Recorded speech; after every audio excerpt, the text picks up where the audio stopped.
Welcome, in this quick and easy tutorial, I'll be showing you how to add text in 3ds Max. Alright, so first up, open up your project. Now here, just click on Shapes, okay? Now, gotta find text. Now click anywhere right here on your viewport. There you go.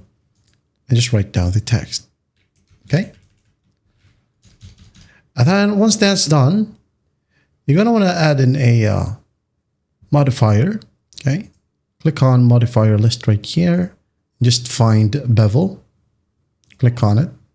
There you go. As when you go ahead and render without a bevel, okay, it's just like a ghost. It got nothing on it. Okay, so when you go ahead and render it right here, you'll be able to see it. Now, to change the color, you have that in here at the top. So just click on it, change the color from here, and then just hit on OK. And then when you go ahead and render it, here you have it. All right, so you're gonna go ahead and play around with this text right here. Press E if you want to tilt, just like so. Tilt it. There you go.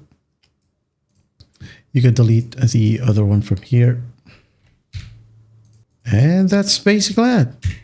That's how simple it is to add a text here in 3ds Max. Hope this video helps, and I'll see you in the next one.